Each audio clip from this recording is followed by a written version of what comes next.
So every single year, we pretty much know this by now, Apple goes ahead and releases a brand new iPhone or a group of iPhones pretty much every single year towards the end of the year. But there was a time, just not even a few weeks ago, actually it was like 2 months ago at this point, where Apple made that iPhone, but they went ahead and removed and randomly just totally disregarded one specific iPhone that still should have been around on their brand new site, the Apple stores. They should have kept developing it, in my opinion, and that was actually the iPhone 12 mini. This iPhone just completely vanished, and it's so random how this iPhone just ended up, not being around anymore, because at one point it was, a phone that Apple spent so much money and so much time marketing. We kind of know that the mini lineup didn't end up selling too well, which is totally understandable, but Apple pretty much removed this iPhone, and the reason I say that is because every single year, Apple pretty much, removes their Pro lineups. So once, the iPhone 15s will come out, Apple will remove the 14 Pro and 14 Pro Max, but they will keep the iPhone 14 and probably the iPhone 14 Plus as well. Then what will happen is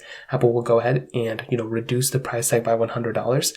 And then usually when the iPhones hit that $499 price tag, they will go ahead and, kind of remove it after that specific year. So, the iPhone 11 was at $499. Once the iPhone 14s came out, Apple removed the iPhone 11 and we were stuck with the iPhones we have now. But Apple didn't drop another iPhone that they had, in their possession already to that $499 price tag. They did not do that this year. They went ahead and pretty much removed that iPhone 12 mini, which should have been at $499 right now. They pretty much just removed it altogether. So that is a very interesting thing. And there's a couple problems here. One, it completely opens up a $499 price tag. Basically, you can't get a cheap iPhone really that much anymore. It's either $429 for the cheapest iPhone SE, or you can go all the way up to a $599 iPhone 12. That is kind of a big gap if I'm being honest. But that also brings us to the cheapest entry point for a, gesture-based, good-looking iPhone. I'm not a fan of the iPhone SE anymore, like I was with the first gen and kind of with the second gen. But with the iPhone at $499, there's no iPhone there, so there's just a massive gap.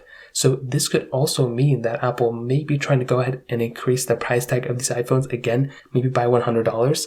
Again, we have no way to verify this or anything even remotely close, but that is another thing that Apple kind of did here. So what's going to happen in the future now? Well, honestly, there's a few different ways Apple can go about doing this. They may drop another iPhone SE at that $499 to $599 price tag. That might end up what's going to happen. But it looks to me that Apple, with only continuing to sell one mini lineup, with them just completely vanishing the 12 mini, I'm pretty sure the 13 mini is probably going to be one of the last iPhone minis. Maybe they'll recycle it for the iPhone SE lineup, but they kind of removed this iPhone completely, and I feel like it still should have been at that $499 price tag if I'm being honest. So that pretty much covers it up. If you have any other thoughts or questions, let me know in the comment section below. Hit the like button, that would mean so much, but definitely hit that subscribe button. More importantly than everything else, I love every single one of you guys. Hopefully I'll catch you guys in the next video. Peace out till then.